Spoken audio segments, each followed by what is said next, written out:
Hello everybody and welcome back to the video. If you don't know already, my name is Jay. I'm an online reseller and I sell a lot of my stuff over on eBay. Now, with being a UK reseller, a lot of my postage goes through the Royal Mail. Now, if you've ever sent something from the UK in the UK, you will know that sometimes with the Royal Mail, items will get lost in post, in transit. They won't arrive, a buyer will not receive their item, or they'll send you a message basically saying the item has arrived damaged. Now, what a lot of people don't know with the Royal Mail is if an item arrives damaged and the person that's received it can send you proof of the damage and you have a tracking number that's valid for that sale on eBay, you can actually claim back the amount of the money that it would cost to fix the item or to replace the item. And that is free for everyone that has a tracking number up to £20. So if you want insurance higher than £20, you have to pay for it. And then obviously when you claim, you'll use your insurance via the website. But if you don't have insurance, but you still have a tracking number, you are covered for up to £20 worth of lost or damaged items with Royal Mail when you ship an item. So like I said, as long as you have that tracking number or the reference number that comes free with anything that costs over £3, I believe, shipping wise with Royal Mail, you are covered. So in today's video, I'm basically going to walk you through the steps of how to put a claim in for a damaged item. It's basically the exact same way that you would go about a non-arrived item or it's lost in the post. Basically what they do then is they just validate how long it's been since it should have arrived, and if it's over 7 days or something after it should have arrived, they will send you a check in the mail, same as they will here. So basically the link will be in the description for anyone that is currently in the situation of needing to put a claim in. If not, if you're here just to learn, hopefully you'll learn how to do this for future, because you don't always have to take the loss when it's not your fault. So the link that I've put in the description, and you'll start here on the online claim form. Now before this page is this one, and it will just ask you how you've sent it. So if you sent it via online postage or post office, obviously if it's gone to somewhere outside of the UK, you'll have to choose which one you've done. If you have a business account, there's a way to do it through there as well. And obviously there's parcel force items as well. So when you ship with Royal Mail, if they're over a certain size or weight, they will send it via parcel force, in which case you'll use this one. But since I ship most of mine through the post office itself in person, I'm going to click this one here. So basically the first page is just a few basic questions. Was the item posted by Royal Mail? So you click yes. Was the item posted to a British Force post office address? So any military addresses, you have to make sure that you click yes. If not, which is most of the time, just for a normal person's house, you would click no. Was the item sent via stamps, franking, or online postage, including items sent and paid for at the post office? Most of the time this is going to be yes, you'd click yes. And then obviously this one you ignore unless you use the franking machine. Was the item sent to an address outside the UK? No. 9 times out of 10 you're not shipping outside the UK. If you are, you'd click yes, obviously. Was the item sent into the UK from outside? No, because I'm in the UK, so that's no.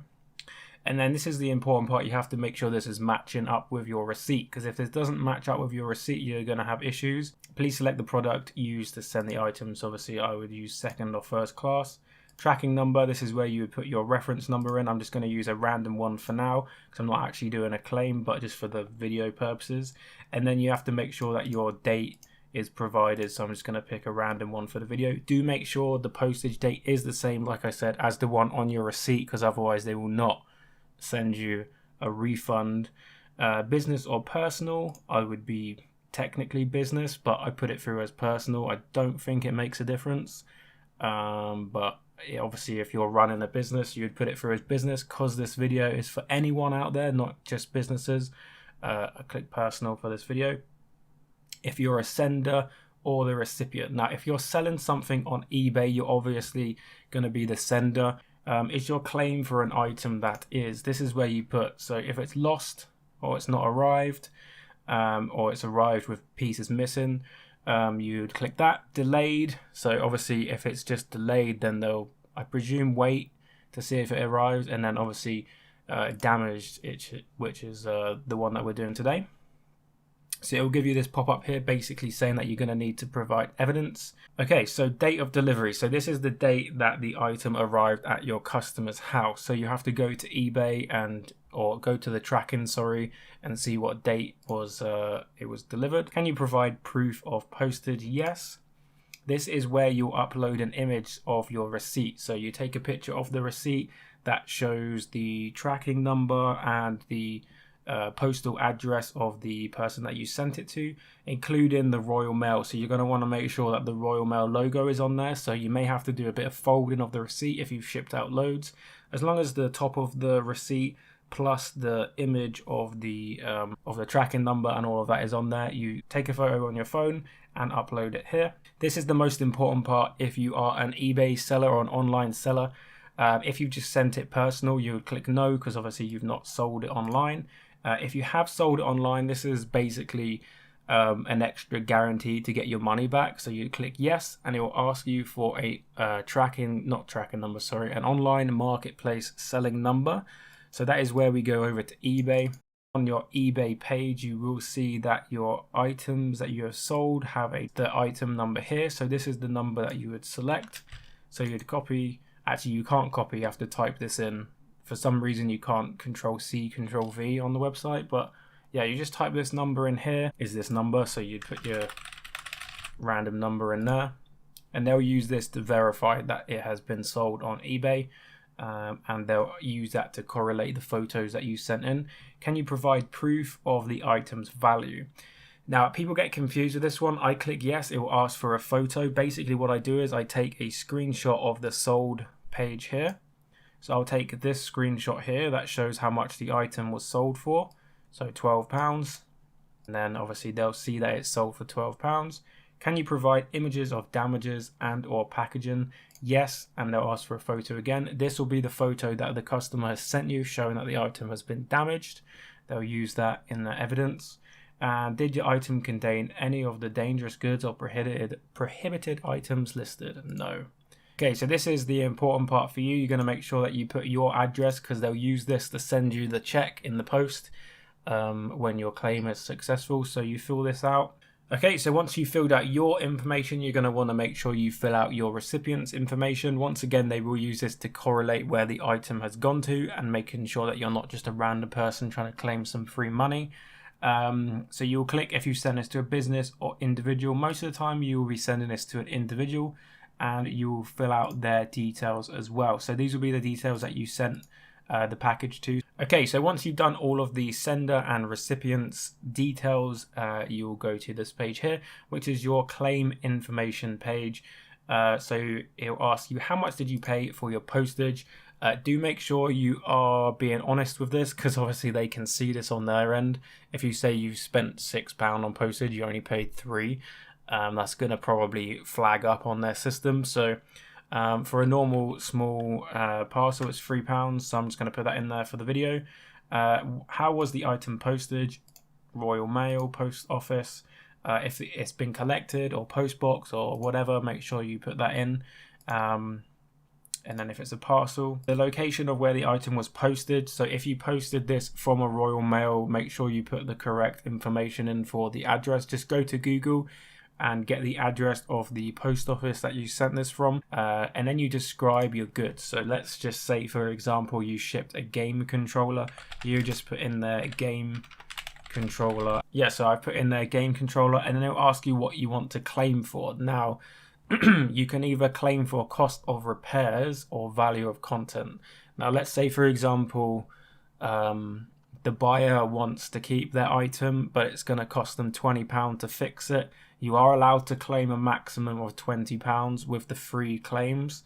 So if the item is £12 and you click value of contents, you're only able or allowed to claim for £12, because that's what the item's worth. If they want it repaired and it's going to cost £20, you could claim £20. But obviously, 9 times out of 10, they're just going to want to ship it back. So I would say £12. You do get postage refunded as well. So you'd get £12 back plus your £3. So this case, you would get £15 back in a check. And then you want to describe how you packaged your item. So you would say something like bubble wrapped inside a sturdy sturdy box, something like that. So you want to describe accurately how you posted. Obviously, if you sent back that you sent it back in an envelope, you might not get your money back because they might say, well, that's your own fault. And then you have to agree. You claim here that you're not a robot, and then you click submit. What happens then is this will all get sent off to Royal Mail.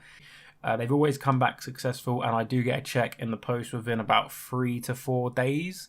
7 days maximum, I believe. 5 to 7 working days it is. Normally comes before that though, and then you just take it to your bank and you can check it that way.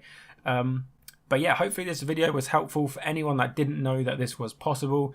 If you have had an item turn up damaged that you've sold on any online platform, even if you have sent something to family or friends, if they have received it damaged and you have the evidence of images of the item being damaged, and obviously you have the tracking number, you can still do a claim. I don't know how successful a non-sold item would be. Obviously I've only ever claimed for something that's been sold on eBay, whereas I've never sent something to a family or friend and had to claim. But there is options to do that as well. So if you need to, go through the link in the description and make your claim, and hopefully, fingers crossed, you'll get your money back. And yeah, thank you so much for watching, guys. If this has helped you in any way, shape or form, please do leave a like. Feel free to subscribe to the channel, and hopefully I'll see you guys in my next video. Thank you very much for watching. Bye.